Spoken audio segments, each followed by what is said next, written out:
പലവിധ പ്രശ്നങ്ങളിൽ നട്ടം തിരിയുന്ന CPM-ന് അടുത്തൊരു ചോദ്യം കൂടി. സമൂഹ മാധ്യമത്തിലൂടെ അസഭ്യവർഷം. CPM ലോക്കൽ കമ്മിറ്റി അംഗത്തിനെതിരെ വനിതാ ബ്രാഞ്ച് കമ്മിറ്റി അംഗത്തിന്റെ പരാതി. തനിക്കും കുടുംബത്തിനുമെതിരെ സമൂഹ മാധ്യമത്തിലൂടെ അസഭ്യവർഷം നടത്തിയ CPM ലോക്കൽ കമ്മിറ്റി അംഗത്തിനെതിരെ ബ്രാഞ്ച് കമ്മിറ്റി അംഗവും ക്ഷീരസംഘം സെക്രട്ടറിയുമായ വനിത മുഖ്യമന്ത്രിക്കും സംസ്ഥാന പോലീസ് മേധാവിക്കും പരാതി നൽകി. CPM ശൂരനാട് ഏരിയ കമ്മിറ്റി അംഗത്തിന്റെ ഭാര്യ കൂടിയായ വനിത ലോക്സഭാ തെരഞ്ഞെടുപ്പിൽ മത്സരിക്കുന്ന ഇടത് സ്ഥാനാർത്ഥികൾക്ക് പിന്തുണ അറിയിച്ച് സമൂഹ മാധ്യമത്തിൽ പോസ്റ്റ് ഇട്ടിരുന്നു. ഇതിന് കമന്റായിട്ടാണ് ലോക്കൽ കമ്മിറ്റി അംഗം വീട്ടമ്മയെയും ഭർത്താവിനെയും അറപ്പുളവാക്കുന്ന തരത്തിൽ രാത്രി അസഭ്യം പറഞ്ഞത്.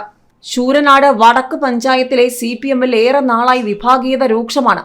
പതിറ്റാണ്ടുകളായി CPM ഭരണത്തിലായിരുന്ന ക്ഷീര സഹകരണ സംഘം കോൺഗ്രസ് അടുത്തിടെ പിടിച്ചെടുത്തിരുന്നു. ശൂരനാട് ഗവൺമെന്റ് HSS PTA-യിൽ മാനദണ്ഡങ്ങൾ ലംഘിച്ച് CPM നേതാവിനെ ഉൾപ്പെടുത്തിയതും വിവാദമായി. ഇതിന്റെ തുടർച്ചയായിട്ടാണ് സമൂഹമാധ്യമത്തിൽ അസഭ്യവർഷമുണ്ടായത്. ഇടതുപക്ഷ സ്ഥാനാർത്ഥിയെ വിജയിപ്പിക്കണമെന്ന പോസ്റ്റർ തനിക്കും കുടുംബത്തിനും നേരെ സ്ത്രീത്വത്തെ അപമാനിക്കുന്ന തരത്തിൽ അസഭ്യവർഷം നടത്തിയ ലോക്കൽ കമ്മിറ്റി അംഗത്തിനെതിരെ നിയമ നടപടിയും പാർട്ടി നടപടിയും ഉറപ്പാക്കണമെന്നും മുഖ്യമന്ത്രിക്കും പോലീസ് മേധാവിക്കും പാർട്ടി സംസ്ഥാന സെക്രട്ടറിക്കും പരാതി നൽകിയെന്നും വനിത പറഞ്ഞിരിക്കുകയാണ്. ഏതായാലും നിലവിൽ പലവിധ ചോദ്യങ്ങളിൽ നട്ടം തിരിയുന്ന CPM-ന് മറ്റൊരു ചോദ്യം കൂടി.